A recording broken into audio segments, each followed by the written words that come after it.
తెలుగు వారి number 1 choice Telugu matrimony.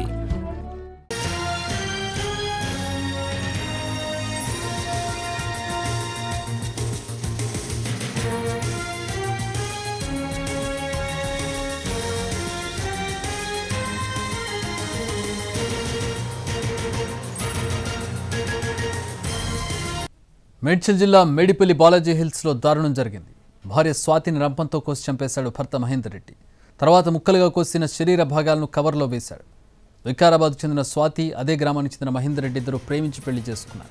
25 రోజుల క్రితం నగరానికి వచ్చి బాలాజీ హిల్స్లో అద్దెకుంటున్నారు.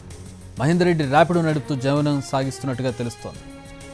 మహేందర్ చంపిన తరువాత స్వాతి మృతదేహాన్ని ముక్కలుగా నరికి మూసీలో విసిరేసినట్టుగా తెలుస్తుంది. ప్రస్తుతం బాడీ పార్ట్స్ కోసం పోలీసులు మూసీలో సెర్చ్ చేస్తూ ఉన్నారు.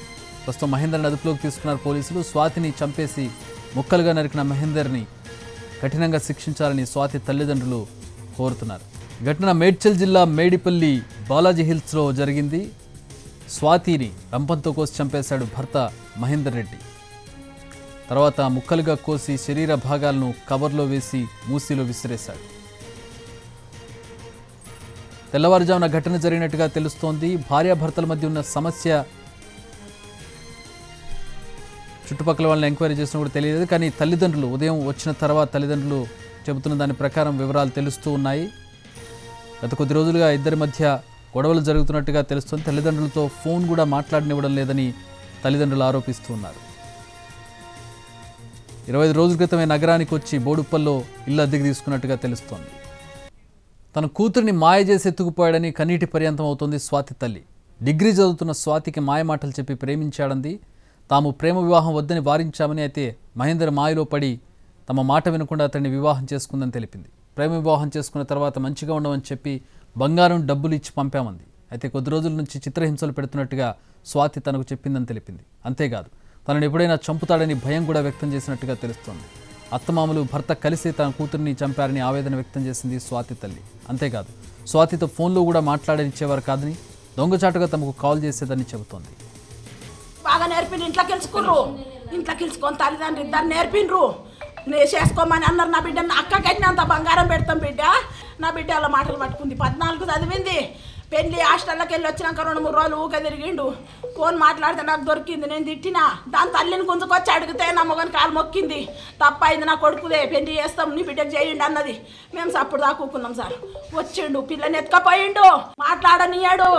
దొంగతనానికి ఎప్పుడన్నా ఫోన్ కలవకుట్ట పెట్టిండు సార్. ఆడు ఫోన్ చేసే కలవకుట్ట పెట్టిండు. ముద్దుగా ఇప్పుడు ఫోన్గా పిల్ల ఎప్పుడన్నా మాట్లాడమ్మా మంచిగున్నవా గొర్రెలు వేసుకో, నేను వయసు నీకు బీపీ ఎక్కువయ్యమ్మంటే నువ్వు మంచిగుంటే చాలు, వాళ్ళతో మంచిగా మాట్లాడని చెప్పినా. మా అత్త మా మామ చంపమని చెప్తుండ్రమ్మ వాళ్ళకని చెప్పింది. అంటే వాళ్ళని కూడా ఎవడన్నా చంపుతాడు బిడ్డ, మీ ఇద్దరు మంచిగుండు అని చెప్పిన సార్ నేను. ఇప్పుడు నా బిడ్డను చంపిండు. ఆడు ముక్కలు ఇట్లా చేసిండు. వాళ్ళ అక్కనన్నా చంపాలే, వాడినన్నా చంపాలే. వాడిని చంపిందాక నా బిడ్డ నూటకు తెలియదు సార్. నేను చెప్తున్నా, వాడు కావాలి, ఈ శిక్ష కావాలి. మీరు ఏమి చెయ్యమంటే నీ ముందరనే వచ్చి నేనేమి రాయిస్తా సారు. వాడు కావాలి, మీకు చంపేసి కెపాసిటీ లేకపోతే నేను చంపుతా సార్. వాడిని నేను చంపుతా, షాకు తెచ్చిస్తా, చంపుతా వాడిని. వాడు నాకు కావాలి. 9 నెలలు మోసిన నేను కన్నా నా బిడ్డను. నేను పిచ్చిదాన్ని అయిన సరే సార్. మీరు గవర్నమెంట్ మీకు చేశాను, మేము చేస్తామంటే చేయండి, లేకపోతే నేను చేస్తాను. పెళ్ళైన నుంచి ఇదే బాధ పెడుతున్నాడు సారు. వీడికెళ్ళి పంచాయతీ పెట్టినాక దొరకపోయి 3 షాకులు తెచ్చిండంట. షాకులు తెస్తే గవర్నమెంట్కి వచ్చి పిఎస్లో చెప్పిందంట. ఆ మేడం మమ్మల్ని పిలువనేకుంటేనే పిల్లని తోలింది సారు. పిఎస్ నుంచి కూడా మేడానికి చెప్తే పోమ్మా చేసుకోండి, మంచిగా బతుకుండి అన్నదంట. మంచిగా చూసుకుంటా మేడం అంట. మాకు తెలియకుండా తల్లిదండ్రులు పోయి కేసు కొట్టేపించారు సారు. అట్టెట్లా కొట్టేపించిండ్రు. వాళ్ళందరినీ జైలు శిక్ష చేస్తావా, మమ్మల్ని చంపుతారా? ఇది ఒకటి కావాలి. వాడికి మాత్రము శిక్ష పడాలి. వాడు చేస్తేనే నా కన్న సల్వ వాడాలి. నేను ఇట్లా చెప్తున్నా సార్. నేర్పించేదాన్ని అయిపోయినా. మా ప్రతినిధి కిరణ్ జాయిన్ అవుతున్నారు స్పాట్ నుంచి. కిరణ్, మృతదేహానికి సంబంధించిన అవయవాలు అంటే ముక్కలుగా నరికి మూసిలో పడేసినట్టుగా తెలుస్తుంది. సెర్చ్ ఆపరేషన్ ఎక్కడి వరకు వచ్చింది? పోలీసుల వర్షన్ ఏంటి? చక్రి, మహేందర్ రెడ్డి స్వాతి నివాసం ఉంటున్నారు మేడిపల్లిలోని బోడుప్పల్, ఎక్కడైతే బాలాజీ హిల్స్. ఆ బాలాజీ హిల్స్ నుంచి ప్రతాపసింగారం మూసి పరివాహక ప్రాంతానికి సుమారు 13 కిలోమీటర్ల దూరం ఉంది. శుక్రవారం రోజు స్వాతిని అత్యంత కిరాతకంగా హతమార్చాడు. కత్తితో విడిభాగాలు చేశాడు. ఆ విడిభాగాలను కూడా కొన్ని విడిభాగాలను ఇంట్లో పెట్టి మరికొన్ని విడిభాగాలను ఇదే ప్రతాపసింగారం సంబంధించిన మూసి పరివాహక ప్రాంతంలో వచ్చి అతను మూట కట్టేసి ఇక్కడ పడేశాడు. సో పోలీసులకు ఆ రోజు హత్య చేసిన తర్వాత కవర్లో బైక్ పైన వచ్చి ఇక్కడ మూట పడేసిన తర్వాత ఇంటికి వెళ్ళి నేరుగా ఉప్పల్ పోలీస్ స్టేషన్ వెళ్ళాడు నిందితుడు మహేందర్ రెడ్డి. తాను తన భార్యను హత్య చేశానని చెప్పాడు. ఆ తర్వాత ఇది తమ పరిధిలోకి అంటే ప్రాంతం పరిధిలోకి రాదు, ఇది మేడిపల్లి పోలీస్ స్టేషన్ లిమిట్స్లోని మేడిపల్లి పోలీసులకు సమాచారం ఇచ్చారు ఉప్పల్ పోలీసులు. అతను అదుపులోకి తీసుకున్నారు. కొద్ది నిమిషాల క్రితమే మహేందర్ రెడ్డిని పోలీసులు డిఆర్ఎఫ్ టీం కూడా మూసి పరివాహక ప్రాంతం తీసుకొచ్చారు. ప్రతాపసింగారం మూసి పరివాహక ప్రాంతం ఇదే ప్రాంతంలో ఇదే మూసిలో అతను కవర్లో పార్టీకి సంబంధించిన పార్ట్స్ను పడేశానని చెప్పాడు. సర్చ్ ఆపరేషన్ చేశారు, కానీ ఎక్కడ కూడా విడి భాగాలు పోలీసులకు లభించలేదు.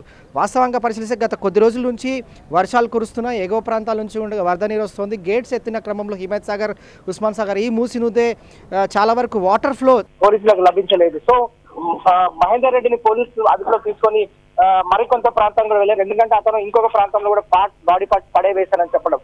గర్భవతి అయిన తన భార్య అని చూడకుండా అతను అత్యంత కిరాతకంగా పాశవికంగా హతమార్చడం, విడివిడి భాగాలు చేయడం, అన్ని కవర్ లో పక్కా ప్లాన్ ప్రకారం చేసి అతను ఫ్రైడే రోజు హతమార్చిన తర్వాత నిన్న రాత్రి ఇదే మూసి ప్రతాపసింగారం నదిలో ఇక్కడ పడేయడం అనేది స్థానికంగా ఈ గ్రామస్తులను ఎంతగానో షాక్ గురి చేసింది. అందరు కూడా భయాందోళనలోనారు. సో ప్రస్తుతం వీరు 10 నెలల క్రితం కూడా బాలాజీ హిల్స్ లో నివాసం ఉన్నారు. ఆ తర్వాత వెకెట్ చేశారు. రీసెంట్ గా 25 రోజుల క్రితం వీరు మరొక సందర్భంలో అంటే మేడిపల్లి ప్రతాపసింగారం కాలనీ కూడా వచ్చి నివాసం ఉంటున్నారు. ర్యాపిడో అలాగే ఓలా డ్రైవింగ్ చేస్తా ఉన్నారు ఎక్కడైతే మహేందర్ రెడ్డి.